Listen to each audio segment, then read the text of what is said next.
Buenos días a todas y todos. Mari Mari Compulamien, ese es el saludo en Mapuzungún, el idioma del pueblo mapuche, el legítimo propietario del territorio donde yo habito, en el Gualmapu, el sur de Chile. Así como también el pueblo palestino es el legítimo propietario del territorio que habita en la Franja de Gaza y que hoy día se encuentra amenazado y sufriendo genocidio. Así es que dedico esta presentación a esos dos pueblos hermanos y también a la familia de Julia Chuñil. Bueno, agradezco muchísimo la invitación a hablar sobre este tema que es tan apasionante y que espero que atraviese profundamente el quehacer de todas y todos ustedes que trabajan en el ámbito de la salud humana. ¿A dónde apunto? Ahí está. Bueno, ¿qué son los plásticos? Básicamente los plásticos son miles de sustancias químicas. Este es el último dato, que antes de este se calculaba que eran como 13.000 sustancias químicas. Hoy día se calcula que son más de 16.000 sustancias químicas las que intervienen en la fabricación de los plásticos que usamos de manera cotidiana.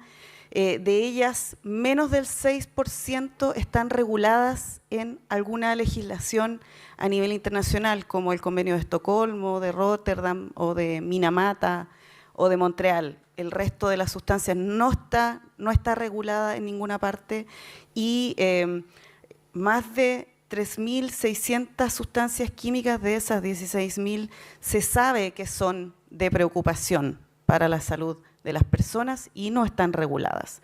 Además, el 66% de los químicos que están presentes en los plásticos no han sido evaluados para saber si son seguros o no para la salud de las personas o para la salud del ambiente.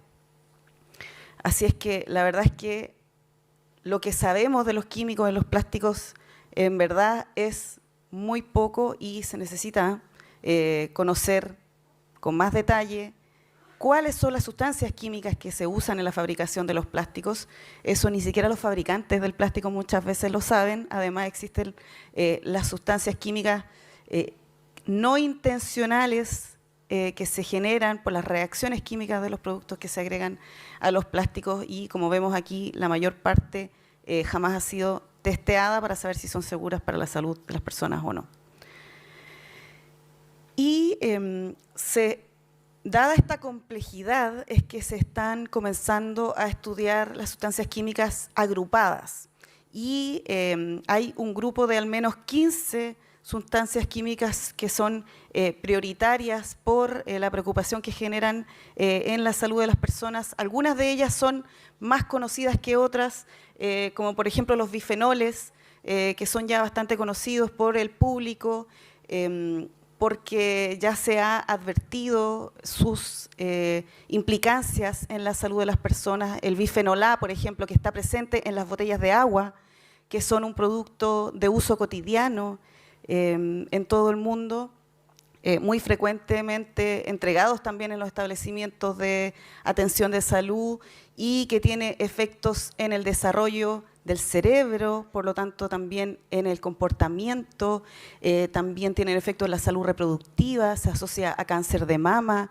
a cáncer de próstata, a cáncer de útero, a cáncer de ovario. Algunos productos anuncian que son libres de bifenol A, pero contienen otros tipos de bifenoles. Bifenol B, por ejemplo, que según me han informado científicas y científicos, es peor que el bifenol A. Entonces, por eso surge esta necesidad de trabajar las sustancias químicas de manera agrupada. Y hay por lo menos 15 grupos de químicos que ya son reconocidamente peligrosos para la salud de las personas y que deberían entonces ser regulados. ¿Y en qué tipo de productos se encuentran estas sustancias químicas? Bueno, en todos los productos de plástico que usamos en los distintos ámbitos de nuestra vida en la sociedad moderna.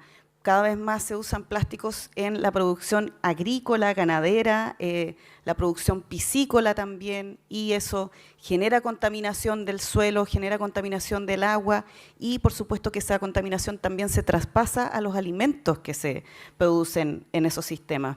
También los textiles, la ropa, las prendas de vestir, son cada día más fabricadas con fibras sintéticas, como el poliéster, y también están siendo testeadas, de hecho, Splash, que es una red de científicas y científicos que estudian los microplásticos en Chile, han analizado la ropa en Chile y han encontrado altas concentraciones de sustancias químicas tóxicas en las prendas de vestir. También en los materiales de la construcción se usa muchísimo plástico, el plástico para aislación térmica, pero también pintura que contiene plástico como forma de aislar del agua, ¿cierto?, las construcciones, y que hoy en día se piensa que son la principal fuente de la contaminación con microplásticos en el aire, por ejemplo, el uso de las pinturas. Estos materiales que se usan en el ámbito de la construcción suelen estos plásticos tener, por ejemplo, retardantes del fuego, que son sustancias químicas tóxicas precursoras de las dioxinas, por ejemplo, los furanos. También en los artículos de uso médico, ¿cierto?, y que se usan atenciones de salud, se usan cada vez más plásticos. Antes había mucho más artículos que eran lavables, de tela, por ejemplo, que se lavaban, se esterilizaban, artículos de atención quirúrgica incluso, metálicos que se esterilizaban y que hoy en día cada vez más se han trasladado, se han cambiado por productos desechables que tienen partes de plástico, y también incluso se ha encontrado sustancias químicas tóxicas en los envases del suero, que son traspasados al suero y entonces también son traspasados vía intravenosa a los pacientes incluso. En los productos de higiene y del hogar también son cada día más de plásticos y que contienen sustancias químicas tóxicas que se traspasan a las personas que hacen uso de esos artículos.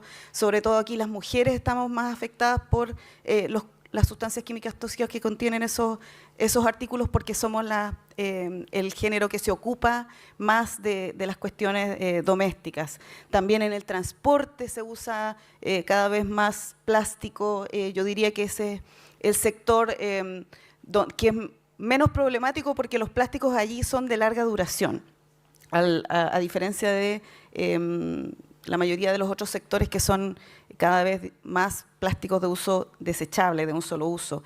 También los equipos electrónicos y eléctricos que contienen metales pesados en sus plásticos y retardantes del fuego en grandes cantidades, que son, como ya lo dije, sumamente tóxicos, envases y embalajes de alimentos y que contienen también sustancias químicas tóxicas, como ya mencioné, el bifenol, por ejemplo, y que se traspasa entonces esas sustancias tóxicas a las bebidas y a los alimentos que se envasan en ese material. También los muebles son cada día más de fibra y textiles sintéticos y que liberan entonces micropartículas y microfibras de plástico al aire que después respiramos junto con todos los químicos que contienen. Y los juguetes y productos infantiles, que también son cada día más de plásticos y que contienen también sustancias químicas tóxicas que afectan el desarrollo de las niñas, de los niños, y hoy en día, de hecho, los infantes tienen 14 veces más microplásticos en sus cuerpos que los adultos, producto de la mayor exposición a los plásticos a los que ellos están sometidos por la ropa de plástico, los juguetes de plástico, los platos, los vasos, las bombillas, los cubiertos y la comida para niños y niñas que se envasa en plásticos. ¿Cuáles son los costos de esto en salud? Hay un estudio de Trasande, ¿cierto?, del año 2024, que es bastante conocido a estas alturas, yo creo ya, que calculó que el gasto en salud pública en Estados Unidos es de alrededor de 250.000 millones de dólares al año.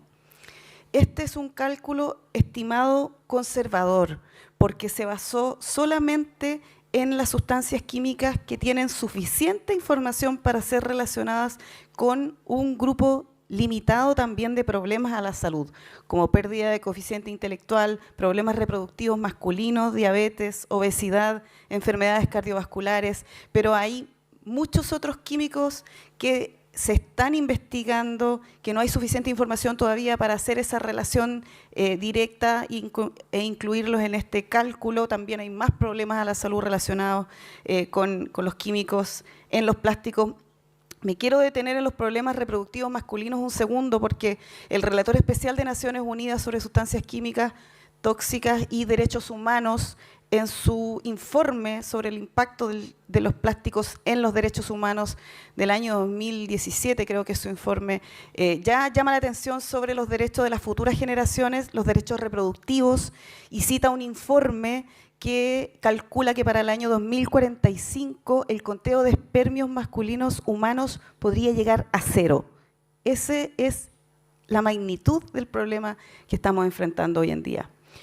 ¿Y de dónde provienen los plásticos? La mayor parte, la materia prima fundamental para la fabricación de los plásticos son los hidrocarburos. Y los países que más producen plásticos son los países ricos en hidrocarburos y los países que tienen alta capacidad de manufactura son los más encargados del procesamiento. Y la mayor parte de los plásticos que se fabrican están destinados a a productos de un solo uso, envases y embalajes principalmente. Y el destino de estos plásticos finalmente es, en su mayoría, el relleno sanitario en un 40%, la incineración que está aumentando en un 34% y el reciclaje que está estancado en un 9%. Yo diría que no es tan mala esa noticia, porque la verdad es que el reciclaje del plástico lo que hace también es devolver a los productos fabricados con plástico reciclado los químicos que contienen estos materiales, y muchas veces en mayores concentraciones aún. Y bueno, el plástico proviene de los hidrocarburos y la producción de hidrocarburos está relacionada, por supuesto, con la crisis climática y se está relacionando directamente con las olas de calor que se están generando con más intensidad, con más frecuencia cada año, y se calcula, según la Organización Mundial de la Salud, que hay alrededor de 500.000 muertes al año relacionadas solo con las olas de calor. Esto sin considerar todas las muertes relacionadas con todos los otros efectos de la crisis climática. Y las principales, la parte donde más se emiten gases de efecto invernadero en el ciclo completo de los plásticos es en las etapas de producción. El 75% de las emisiones de gases de efecto invernadero de los plásticos provienen de las primeras etapas hasta la etapa de polimerización.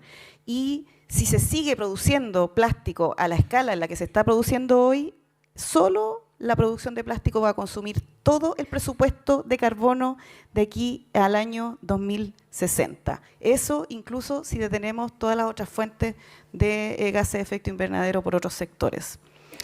Y también hay una investigación más reciente que tiene que ver con este marco de referencia de los límites planetarios, que son los sistemas planetarios que permiten la resiliencia y la estabilidad del planeta. Y ya se han traspasado 7 de los 9 límites planetarios, y el plástico es uno de los elementos que está incrementando el rompimiento de estos límites planetarios.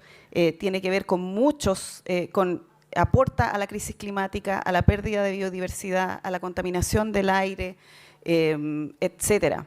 Entonces, estamos poniendo al planeta en una posición en la que ya no va a poder amortiguar nuestros impactos, nuestros daños, y estamos poniendo entonces a la humanidad en una posición cada vez más frágil.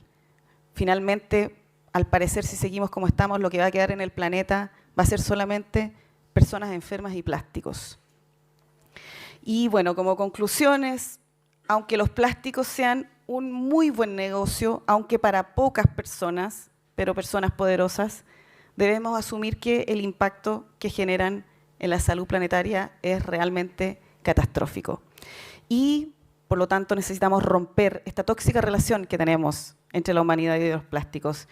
Para ello necesitamos acción a nivel global y a nivel nacional. A nivel global está el proceso de negociaciones del Tratado de Plásticos, pero que para que sea eficiente, eficaz y realmente nos ayude a resolver este problema, necesitamos que, a diferencia de los acuerdos climáticos que no son vinculantes y que no tienen metas claras, este tratado tenga metas globales vinculantes para la reducción de la producción de plástico, para que todo lo que hagamos después en el manejo de los productos y de los residuos realmente sea eficaz. Y a nivel nacional, desarrollar leyes que reduzcan la producción, que reduzcan el uso de los plásticos, que impongan obligaciones de diseño, de control de sustancias químicas también, la prohibición del uso de sustancias químicas tóxicas para la salud de las personas y así despejar el camino para el uso de alternativas realmente sustentables y también de allí la acción local, la acción institucional, comunitaria e individual también, por supuesto, son fundamentales y aportan a resolver este problema de fondo. Muchas gracias.